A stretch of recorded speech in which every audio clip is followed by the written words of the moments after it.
আমাদের রাজ্যে নেক্সট বিধানসভা ভোট রয়েছে 2026 আর যে কোনো ভোটের আগেই নজর থাকে পাহাড়ে। আর সেই 26-এর বিধানসভা ভোটের আগে পাহাড়ের রাজনীতিতে নয়া মোড় এই প্রশ্ন উঠছে, কারণ ভেঙে দেওয়া হয়েছে অজয় এডওয়ার্ডের হামলো পার্টি, মুছে ফেলা হয়েছে প্রতীক, খোলা হলো পতাকা। 2021-এর নভেম্বরে পাহাড়ে হামলো পার্টি তৈরি করেন অজয় এডওয়ার্ড।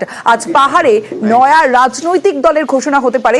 পার্থ রয়েছে আমার সঙ্গে। পার্থ, এখনো পর্যন্ত কি কি ইনফরমেশন পাওয়া যাচ্ছে?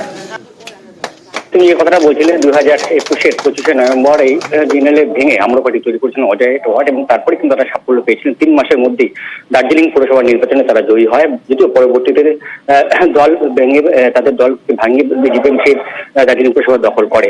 কিন্তু তারপর 3 বছর কেটে গেল। পাহাড়ে কিন্তু অনেক থাকার বিরোধী বলতে একমাত্র অজয় এডওয়ার্ডের দল হামরো পার্টি ছিল। সেই হামরো পার্টি গতকালই কিন্তু পাহাড়ে গোটা হামরো পার্টি দলকে ভেঙে দেওয়া হয়, এবং আনুষ্ঠানিকভাবে গতকালই ঘোষণা করেন দলের প্রাক্তন সভাপতি অজয় এডওয়ার্ড। এবং তারপরে নতুন রাজনৈতিক দল আজকে থেকে পথ চলা শুরু করবে।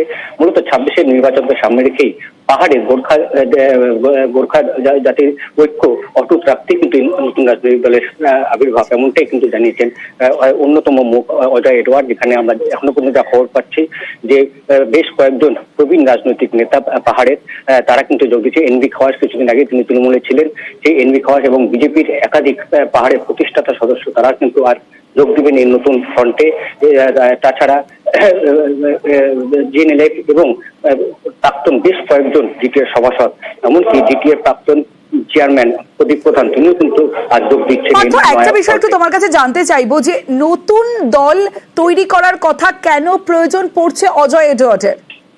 কারণ তারা দেখছে যে যেভাবে তারা আলাদা আলাদা করে বিভিন্ন মঞ্চ থেকে বা বিভিন্ন পাহাড়ের আঞ্চলিক দলের মঞ্চ থেকে তারা যে দাবিগুলো তারা আন্দোলন করছে, সেই দাবিকে যাতে ঐক্যবদ্ধভাবে আরো জোর দেওয়া যায়, বিশেষ করে পাহাড়ে স্থায়ী রাজনৈতিক সমাধান এবং 11 জনজাতির উপজাতির স্বীকৃতি দীর্ঘদিনের দাবি এটা পাহাড়বাসী।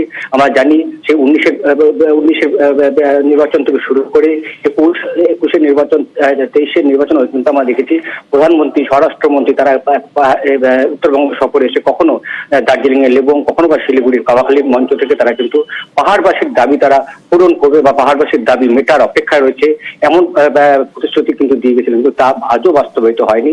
তার থেকে কিন্তু এই ক্ষোভ পাহাড়ের মধ্যে রয়েছে, পাহাড়বাসীর মধ্যে রয়েছে।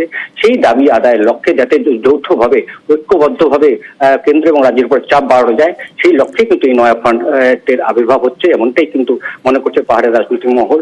যদিও অনেক থাপা তিনি কিন্তু দিন কয়েক আগে জানিয়েছেন যে পাহাড়ে তাদের বিরুদ্ধে এই মুহূর্তে কেউ নেই। এখন দেখা যাক এই নতুন দলে আর কারা কারা যোগ দেয়। শোনা যাচ্ছে দুই প্রাক্তন বিধায়কও কিন্তু যোগ দিতে পারেন, যদিও তারা এখনো এসে পৌঁছায়নি দার্জিলিং এ।